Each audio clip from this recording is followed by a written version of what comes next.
kung hindi kasi nandito ka, I wanna ask you about, legit ba ang NLEX Road Warriors na to? Or pang elimination lang, sabi nga nila? Dahil Coach Jimmy Alapag, 7-1 ha? Hindi. Oo. Yung NLEX kasi, boss, sabi ko nga sa'yo, ano yan dark horse talaga yan ever since, no? Talagang, kahit ako nun, criticize ko na si Joe. Si Joe, ang problema dyan, ganun masyado na obsolete yung kanyang style sa pagkukoach. Ano pinalitan nila, di ba? Ang ganda, 6-0. Ang tanong lang ho dyan is, injured yung kanilang import, so maghahanap sila ng bago na namang chemistry yan, pero maganda to kasi mahaba yung break. So magkakaroon pa sila ng time for that. Di ba? Pero, ang magiging problema ho nila dyan is yung next round na naman. Although, nadaanan na nila yung San Miguel tsaka yung Talk and Text. Yan yung dalawang laging nagigirian doon sa championship. Yeah. Ang problema mo dyan, makakaharap mo ulit itong dalawa na to, probably, pagka nag-semis na. O kaya, di ba, quarterfinal. Semis. Kasi nga, di ba, ito din naman yung lalaban ulit sa championship. Di ba? Ang magiging problema ho ngayon dito ng NLEX, yung big man nila. Yan ang kulang nila. So pag tandaan mo, Brad, pagka nasa semis ka na, lalo na sa finals, big man na ang aasahan mo dyan. Tsaka syempre import mo dahil Governor's Cup tayo. NBA yung coach ko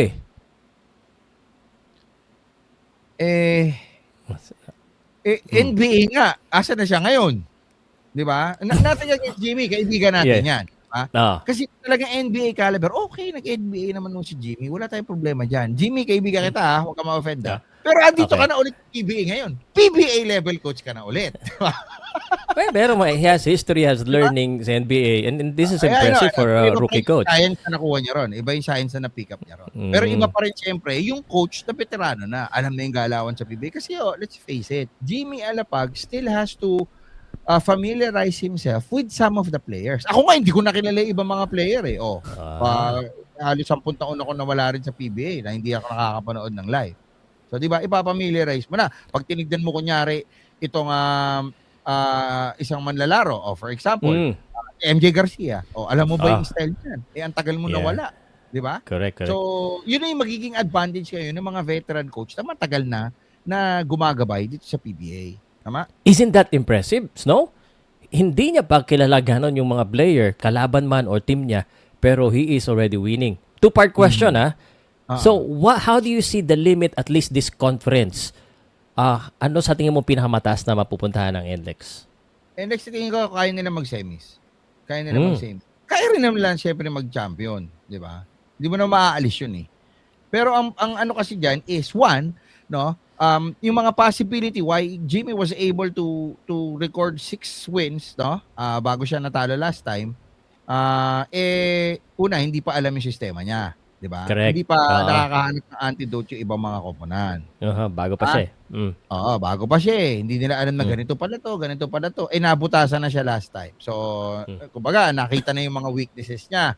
Tama? Tapos pangalawa, magpapalit sila ng import. Magaling ba yung makukuha nila? Diba?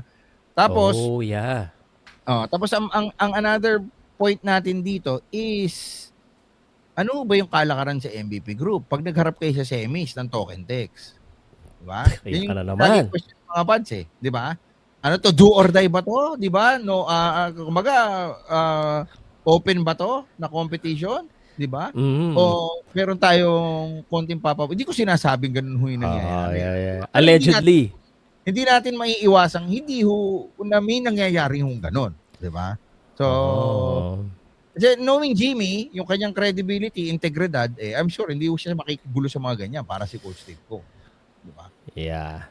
So, lagi pa rin may ganyan. Jimmy, may sinabi ako kanina, baka ma-offend ka. I'm just trying to be objective. I don't think he will be offended kasi puro-puri naman yung natatanggap mo, Jimmy minsan naman may kukontra.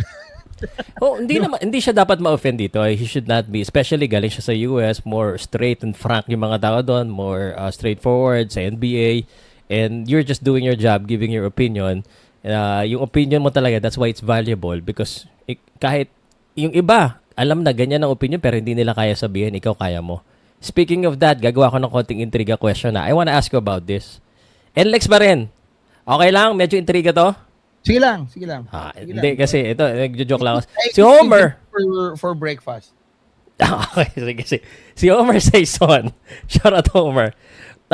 Tinatawagan niya si Robert Bolick, paborito niya. Alam mo ba kung anong phone number ni Robert Bolick?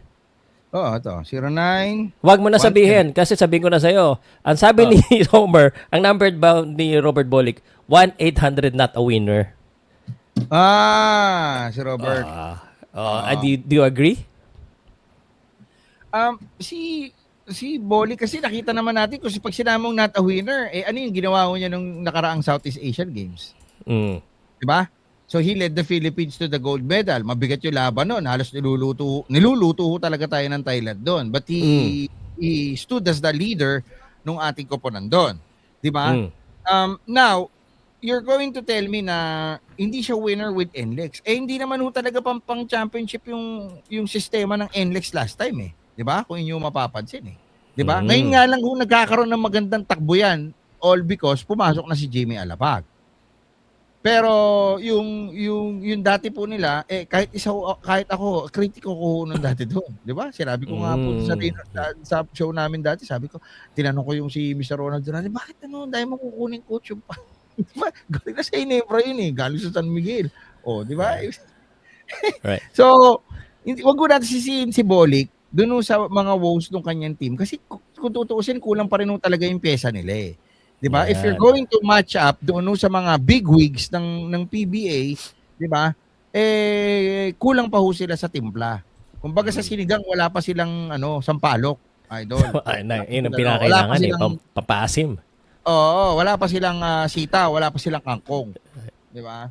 So, wag natin isisi sa isang tao lang wag natin isisi sa isang tao lang yung kung ano man ho yung pag-underperform nung koponan na nilalaroan niya. Yeah. 'Di ba? I guess the question is nakikipagpatayan ngayon, nakikipag-away nga sa mga kakampi niya yun pag natatalo sila Actually maganda yung pinapakita niya performance. But I guess sa NLEX, the question is the clutchness. If it's baka last few seconds, would you trust? Kasi hindi siya sinasagot. Pwede. Robert Bolick, sagutin mo na, biggest overseas podcast.